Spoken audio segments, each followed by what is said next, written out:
영상 하단의 댓글을 클릭하고 링크를 눌러 무료 종목을 신청하세요. VIP와 똑같은 종목으로 제공됩니다. 반갑습니다. 허브경제TV입니다. 네, LNF고요.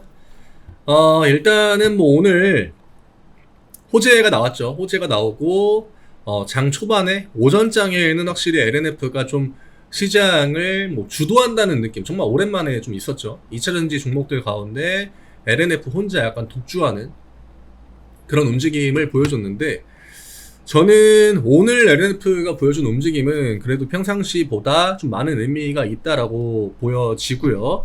어쨌든 간에 15만원을 지키면서 좀 마무리를 시켰습니다. 뭐 결과적으로 양매도가 되긴 했지만, 지금 우리가 메인이라고 보는 보험, 투신, 연기금 쪽에는 빨간불이 유지가 됐고요.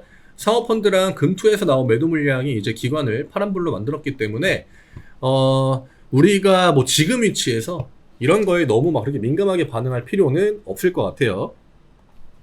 오늘 시장의 수급에는 저는 얘네들이 더 중요하다라고 보기 때문에 긍정적인 부분들이 조금 더 있지 않았나. 다만 오늘 이제 윗꼬리가 좀 달렸던 부분 때문에 개인 매수가 조금 유입이 된 것 같습니다. 왜냐? 지금 시장은 뭐라도 이게 뭔가 간다 싶으면은 여기에 들어와가지고 수익을 좀 절실하게 내고 싶어하는 그 심리가 있을 거란 말이죠. 근데 최근에 뭐 럼피스킨, 뭐 그 소전염병 그런 애들은 이미 뭐 상한가에 뭐 오전부터 들어갔거나 아니면 좀 생소한 종목이기도 하고, 또 그런 종목들은 대부분 앞전에 시장의 정상적인 흐름일 때 대부분 이제 일회성 시세들을 대부분 줬기 때문에 들어가기가 좀 쉽지가 않죠. 그냥 뭐 시가 고가 형태로도 밀릴 것 같고 그렇기 때문에. 근데 LNF가 나한테 굉장히 익숙한 종목인데 얘가 오전장에 뭔가 시장을 막 잡으려고 하네. 그러면은 이제 이쪽으로 개인 매수가 좀 들어올 수밖에 없죠. 근데 뭐 이런 부분들이 지금 레벨에서 뭔가 수급에 데미지를 준다 이렇게 보기에는 좀 힘들 것 같고요. 저는 오늘 이 윗꼬리로 16만원까지 가격을 회복하려고 했던 거, 여기에 조금 더 큰 의미가 있다라고 봐요. 지금은 뭐 기관이랑 외국인들의 포지션이 막 그렇게 나쁘다라고 보기에는 힘들어요. 아마 가격 라인은 그 15만원 부근에서 어느 정도 좀 저점을 만들어 줄 것으로 보여지고요. 지금 시장이 보여주는 데이터, 그 다음에 최근에 이어지는 어떤 반대 매매의 흐름, 그리고 LNF는 증거금이 유지가 됐는데 영상 하단의 댓글을 클릭하고 링크를 눌러 무료 종목을 신청하세요. VIP와 똑같은 종목으로 제공됩니다.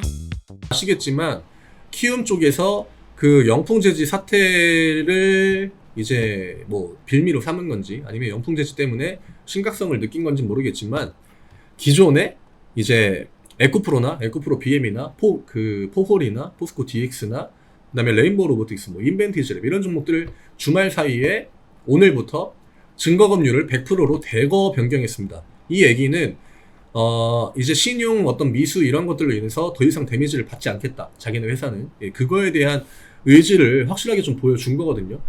결국 그 명단 안에 포함이 되어 있는 종목들은 개인 투자자들의 어떤 미수나 신용이 좀 과하게 들어왔다라고 하는 겁니다. 이게 겉으로 찍히는 신용 비율 몇 프로 이게 중요하다라기보다 지금 키움 쪽에서는 그 들어와 있는 자금의 규모를 생각해가지고 저런 조치를 취했다라고 봐야 되고요. 에코프로랑 에코프로 BM은 이제는 당분간 신용 거래나 어떤 미수 거래가 되지 않을 거예요. 그러면 지금 상황에서 이제 LNF는 그 변동이 없었거든요. 그러면 어떻게 보면 반수혜? 그러니까 수익인 수혜인데 다른 쪽이 안 좋다 보니까 내가 이제 수혜를 받게 되는 그런 포지션도 나와줄 수 있을 것 같아요. 그리고 시장이 점점 더 저점을 잡아준다라는 시그널들을 오늘도 다시 한번 강하게 보여줬습니다. 어쨌든 반대 매매가 나오는 거는 시장을 굉장히 가볍게 하는 거고, 개인 포지션들을 강제적으로 청산을 시키는 거고요. 이게 결국에는 저는 이런 구간까지는 잘 버텼다라고 생각을 하거든요. 개인 투자자분들 입장에서는 나름 이제 뭐 다른 종목들을 매도하면서까지 담보를 맞추긴 했겠지만, 지난주 수요일 목요일부터 이게 균열이 가기 시작했죠. 반대 매매가 갑자기 늘어났습니다. 400억 정도, 뭐 500억 이 정도 수준 유지하다가 수요일날 아마 2,500억 정도 나오고 목요일날 5천억대로 올라온 걸로 알고 있거든요. 그 다음에 금요일날 또 5천억대가 나왔습니다. 이미 3거래일 동안 나온 반대 매매 금액만 합쳐도 지난해 한 분기 반대매매 금액을 4분기 반대매매 금액을 넘어섰다라고 하고요.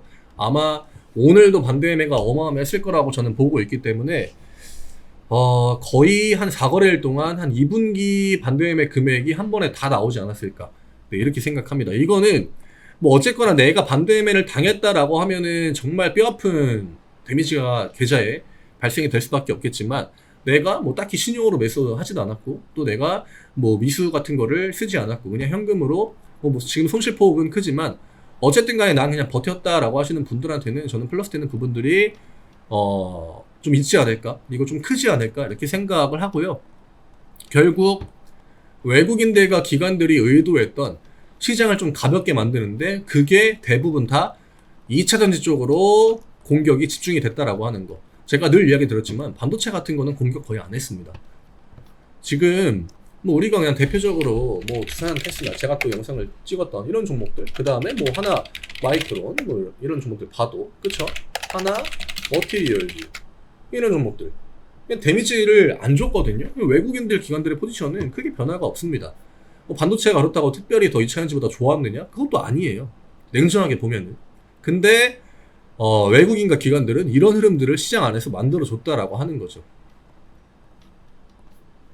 원인은 개인 투자자들의 지금 자금들이 4월과 7월을 기점으로 2차전지 쪽으로 대거 들어왔다. 그럼 외국인이랑 기관들은 어쨌거나 본인들이 다시 한번 시장을 끌어올리려면 시장을 가볍게 만들어줘야 돼요. 개인 투자자 빠글빠글한 거 외국인이랑 기관들이 큰돈 써가지고 올려준다? 안 올려준다. 어쨌든 간에 어떤 수단과 방법을 써서라도 포지션을 좀 이렇게 만든다라고 코멘트를 드렸는데, 근데 그게 일단 굉장히 과하게 나왔던 게 9월과 10월의 흐름이고요. 8월이야 뭐 여차저차 그냥 20만원 유지했으니까 그냥 버텼다라고 하겠지만, 9월부터는 사실 맨정신으로 버티기 힘든 구간이 맞았거든요. 저점들을 계속적으로 깨고, 그 다음에 어떤 지지 구간을 만들었다 싶으면은 또 한 번 깨고 이랬기 때문에, 그러면 지금 개인 투자자들은 반강제적으로 시장에 물량을 내다 놓는 상황이에요. 근데 그거를 외국인이랑 기관들이 그냥 가져가고 있거든요. 만약에 외국인이랑 기관들이 뒷구간에 시장을 끌어올려줄 생각이 없다라고 하면은 굳이 이런 패턴으로 안 해도 됩니다. 그냥 계속적으로 매도하면 돼요. 매도하고 지수 끌어내리고, 그럼 반대면 또 나올 거고요. 또 다음날 되면 또 나올 거고. 근데 외국인이랑 기관들이 매도를 집중적으로 이제 퍼붓는 단계에서 이제 어느 정도까지 벼랑 끝으로 몰아 넣은 다음에 반대매 사이클이 터지니까 이제부터는 물량들을 받아주기 시작했습니다. 뭐 그렇다고 개인 투자자들의 반대매 사이클이 끝나진 않아요. 왜냐? 올려가지고 매수해주진 않거든요. 다 밑에 받쳐놓고 매수해주고 있습니다. 이 얘기는 이제부터는 좀 이제 받아주겠다. 그리고 저점을 좀 잡아주지 않나? 우리가 이렇게 볼 수 있을 것 같고, 지금까지 어쨌든 간에 뭐 존버를 내가 불가피하게 했다라고 하시는 분들한테는 좀 희망적인 부분이 될 것 같아요. 데이터도 그렇고, 오늘 오후장에 들어온 이런 외국인들과 기관들의 그 매수 금액만 봐도 생각보다 엄청 컸거든요. 거의 1000억이 들어왔기 때문에 1시간 반 동안. 이 수치를 우리가 무시하기에는 얘네들이 주는 그 메시지가 저는 굉장히 많다라고 보고 있고요. 뭐 지금 시장이 안 좋다 해가지고 거의 뭐 반포기하고 체념하고 이런 분들이 대부분일 것 같은데, 지금부터는 좀 다른 관점으로 접근해 나가는 게 맞지 않을까, 저는 그렇게 좀 보고 있습니다. 그래서 뭐 시장이 주구장창 뭐 LNF가 10,000원까지 뭐 내려가고 이럴 확률은 너무 적고, 지금 경제적으로 엄청난 위기가 온 건 아니거든요. 그렇다고 뭐 IMF 터졌느냐? 뭐 그렇다고 금융위기급 뭐 어떤 그 부동산 사태가 터졌느냐? 그런 거 아니란 말이죠. 그러니까 생각보다 미국 경제는 좀 견조하게 유지가 되고 있고, 우리나라도 어쨌든 간에 버텨주고 있어요. 기업들 실적도 생각보다는 그럭저럭 잘 나와주고 있고, 반도체는 턴을 좀 해가고 있다라고 보는 그 관점도 이제 나와주고 있으니까, 그러면 어쨌든 간에 시장은 좀 저점을 잡고 반등을 보여줄 확률이 높다라고 하는 건데, 그게 이제 연속적으로 계속 밀리다 보니까 개인 투자자들한테 어떤 희망조차 주지 않고 있는 상황인 거죠. 근데 이제는 그 개인 투자자들의 반대매가 강제적으로 정말 그 역대급 규모로 전례 없는 수준으로 거의 한 20년 만에 최대 수준으로 나와주고 있는 상황에서는 오히려 우리가 관점을 좀 바꾸는 게 맞지 않을까. 왜냐? 여기에서 내가 매도에 동참한다라고 하는 건 외국인이랑 기관들이 의도하는 그 반대 매매를 자발적으로 내가 매도하고 나가겠습니다 그 하는 거랑 똑같아요. 근데 이 반대매 당하는 사람들은 반강제적으로 당하는 거거든요. 근데 여기에서 내가 패닉셀 동참한다 이거는 자율적으로 이 흐름에 동참하는 겁니다.